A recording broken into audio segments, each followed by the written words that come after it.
adalah sebuah peristiwa yang terjadi di Eropa pada abad ke-16 yang menyebabkan lahirnya aliran baru Protestan dalam ajaran Kristiani atau gerakan pembaharuan terhadap Gereja Katolik Roma. Pembaharuan tersebut mencakup ajaran praktik hingga struktur. Reformasi gereja terjadi di Jerman pada tahun 1517.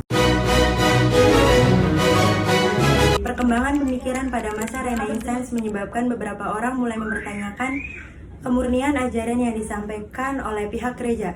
Pihak gereja mendapatkan kritikan tajam dari berbagai golongan. Golongan itu menuntut untuk adanya pembaruan di gereja.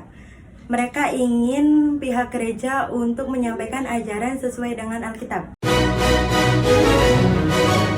Kemunculan reformasi gereja disebabkan faktor berikut. Adanya penyimpangan yang dilakukan gereja Katolik, misalnya penjualan surat Al-Fatih atau surat pengampunan dosa. Perkembangan paham humanis yang menyebabkan banyak orang dapat membaca dan menerjemah Alkitab. Paus mempunyai kuasa besar, yaitu sebagai pemimpin agama dan kepala negara. Siapakah tokoh di balik reformasi gereja? Tokoh tersebut adalah Martin Luther. Martin Luther memasang daftar 95 dalil di pintu gereja di Wittenberg, Jerman, yang isinya mengkritik peran gereja. Dengan tindakan itu, Martin Luther berharap akan mendapatkan tanggapan positif. Akan tetapi, Martin Luther justru dituduh menentang ajaran gereja. Oleh karena itu, pada tahun 1520, Paus Leo X menetapkan ajaran Martin Luther yang menyimpang.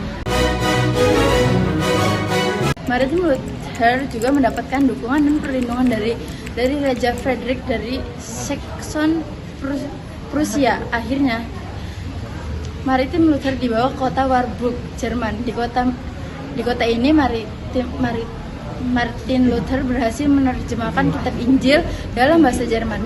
Martin Luther mendirikan gereja sendiri yang disebut Luther. Gereja-gereja tersebut antara lain Luther Anabaptis, Mononil, dan Husel Moravia. Setelah tahun 1929, berbagai aliran gereja tersebut dinamakan Protestan. Gerakan Protestan merupakan kelanjutan dari gerakan reformasi gereja. Gerakan Protestan menghendaki ajaran agama sesuai dengan Alkitab. Protes dari golongan Protestan melahirkan Kristen Protestan. Golongan Protestan juga menghendaki pembaruan gereja untuk mendapatkan kembali ajaran awal Kristen. Ada dua tokoh pengikut reformasi gereja. Yang pertama ada Ulrich Zwingli dan ada Johannes Calvin. Johannes Calvin mendapatkan banyak sekali pengikut, terutama dari Prancis, Jerman, dan Belanda. Beliau juga membangun lembaga reformasi di Swiss, dan beliau juga berhasil mempengaruhi Johann Knox untuk melakukan kegiatan reformasi gereja di Skotlandia. Dan ada beberapa kelompok juga yang membentuk komunitas dan menguasai beberapa kota di Eropa. Selanjutnya, pengaruh reformasi gereja bagi masyarakat dunia dan Indonesia. Reformasi gereja menyebabkan adanya perkembangan pemikiran baru. Apa aja sih pengaruhnya? Berikut adalah pengaruh dari reformasi gereja. Reformasi gereja tidak berjalan dengan mulus dan mendapat tantangan di kalangan umat Katolik.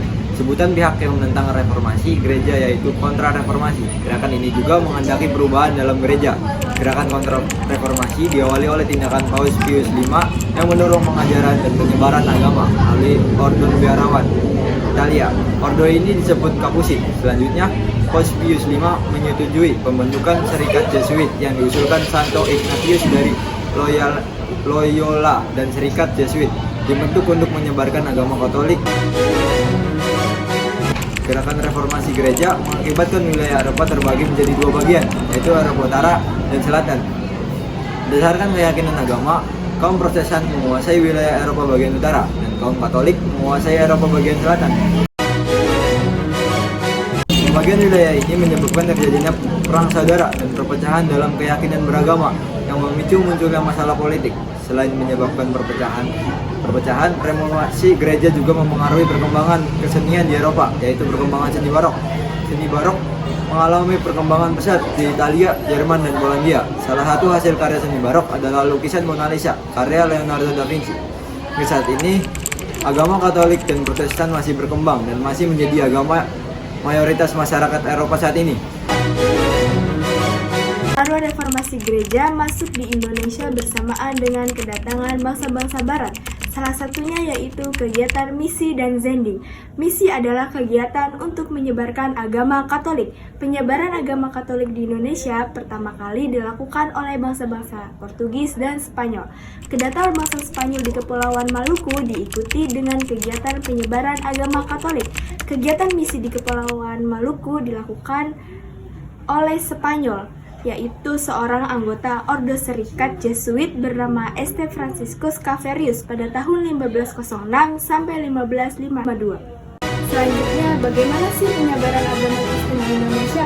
Penyebaran agama Kristen Protestan dilakukan melalui kegiatan zending dan dilakukan oleh bangsa Belanda. Kegiatan penyebaran agama ini dilakukan selama tidak mengganggu kegiatan perdagangan.